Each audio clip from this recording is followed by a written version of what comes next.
These are three examples that will help to give us an introduction to Art Nouveau, which is one of several movements that develops at the end of the 19th century.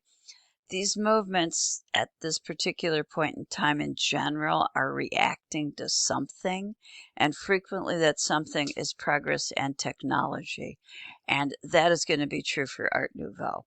So let me just step aside for a moment and remind everybody that the Industrial Revolution occurs in the 19th century and changes the way in which we live forever, moving many of us off of the farms, off of country life, and into cities where people are crowded together much more than they had been before, and where class differences are also more apparent to people. So it's totally a life changer. It also exposes people to culture in a city context, but it's a very, very different way of living. And there are many art movements that react to these changes. Art Nouveau, which is French, and this is a French style, does mean new art. It is a way of creating an art style appropriate to the modern age, but one that turns back to craftsmanship and also that turns back to nature. In particular, the source of inspiration is nature. In the two pieces of jewelry, and Art Nouveau can be applied to many things, particularly small objects as well, not just jewelry, but also furniture, as well as we'll see architecture also. The source for the ring at the top, and this is Art Nouveau, is an insect with wings, which is an incredibly beautiful creation. The one at the bottom, which has an irregular pearl in the center, also has movement around it, suggesting plant forms and leaves and the forces of nature. The one that is next to it is a variation from our textbook 4.1, a creation by William Morris, and it's wallpaper.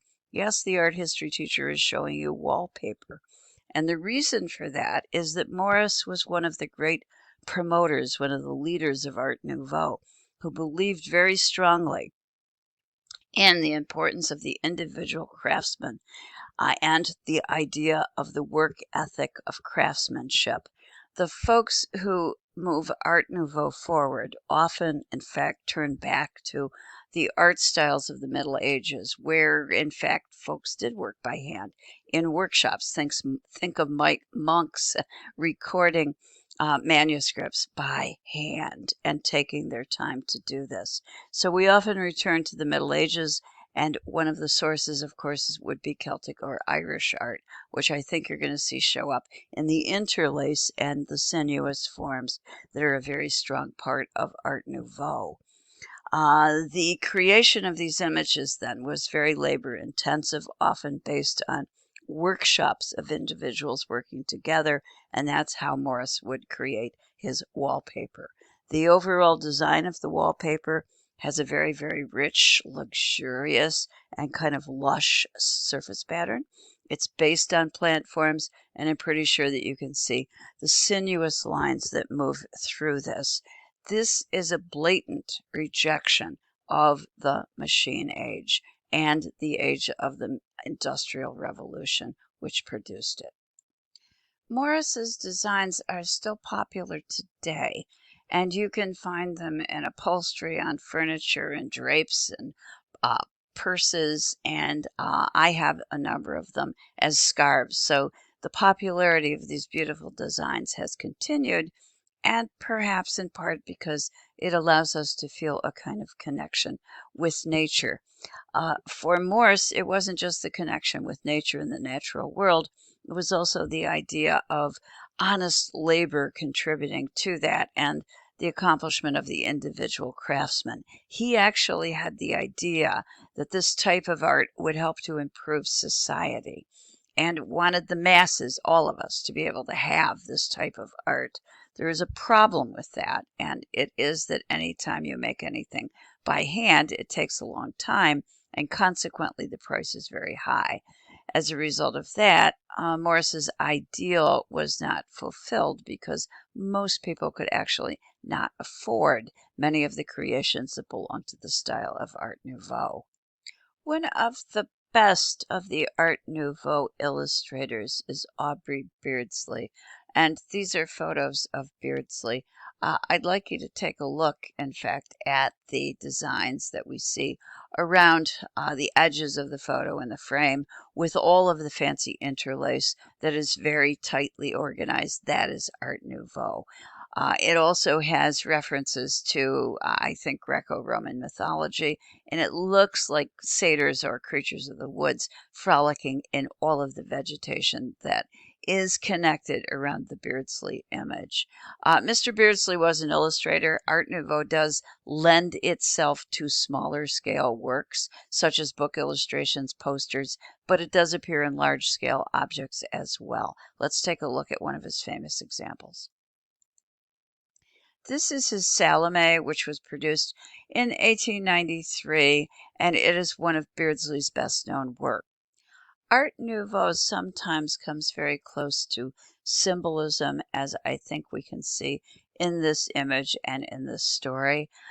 These styles are not found in neat compartments. They often overlap. And in fact, many times they often appear together, influencing each other, and that's going to be true here. This is the story of Salome. She's the dancer. This is an Old Testament story. She dances and is so pleasing to King Herod, according to the Old Testament, that he promises her anything. And what she asks for is the head of John the Baptist. Herod wasn't thinking of doing that, but he had to fulfill his promise to Salome, so he actually does have John the Baptist beheaded. This is Salome, and we can go over here on our left and take a look at the image of the dancer herself as she holds the head of John the Baptist aloft. That is later printed with, I'm going to suggest, a kind of disturbing inscription that reads, "I kiss your mouth." There is an element of the bizarre, the perverse, the macabre, even an element of sensuality that also can filter through Art Nouveau, and it certainly shows up in the works of Aubrey Beardsley. However, at the same time, his images are classic Art Nouveau in terms of the curving lines and the sense of organic growth. If you look at the dropping blood that comes down from the head of the Baptist, it falls into the water, drips around into a puddle, and actually seems to grow a flower.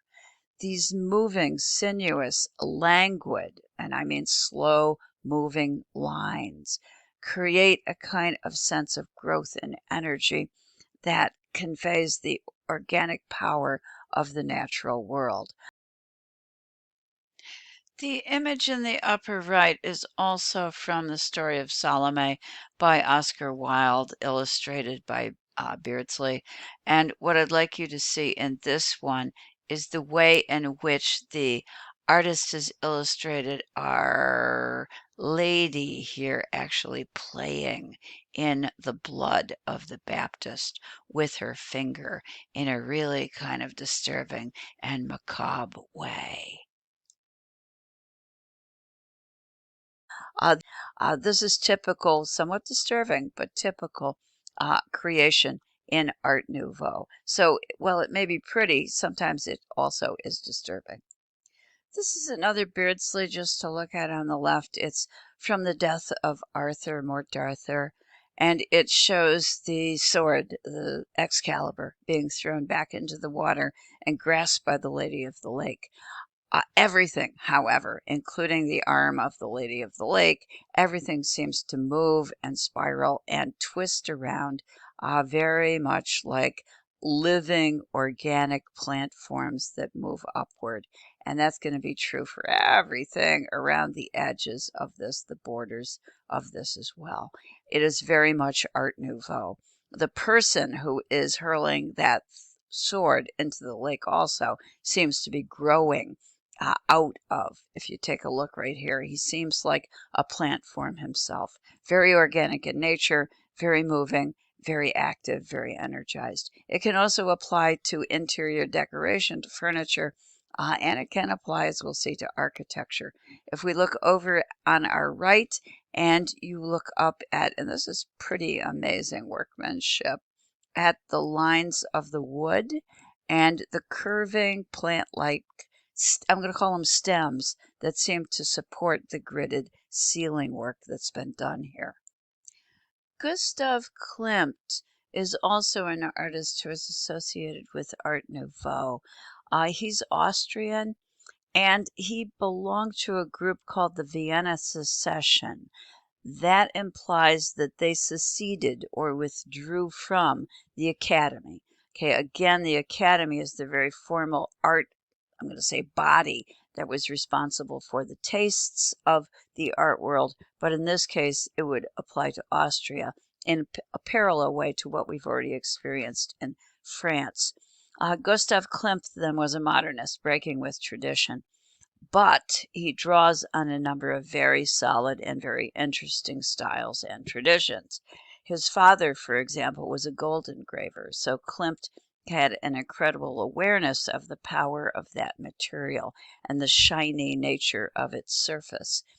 And that is going to play an important role in his images. He's also associated with being Austrian expressionist, or following the path of expressionism. Expressionism is a general term for any artwork or style of art that incorporates distortion of line, shape, and color for purposes of expressing a feeling, an emotion, or an idea. So we have an association with certainly modernism, with an interest in gold working.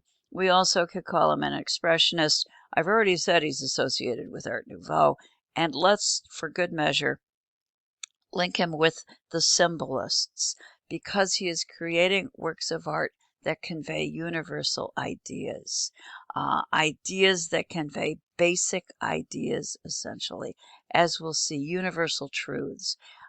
When we take a closer look at this particular picture, which is his most famous, or one of them, and it's called The Kiss. In addition to that, I think we have to throw in another source from Mr. Klimt, and that is very early Christian and Byzantine mosaics that he would have been able to see on visits to Italy, particularly in the north, to a place called Ravenna. So take all of this stuff, shake it up together, and throw in some exotic themes and universal conditions associated with symbolism, and you have the story of Gustav Klimt, who was really, truly an incredible artist, giving us images that are very rich across the surface, very decorative, and filled with the energy we'll see in a second of Art Nouveau. Let's go just look first. This is a detail of what a mosaic might look like. This particular mosaic, we believe that Klimt actually saw.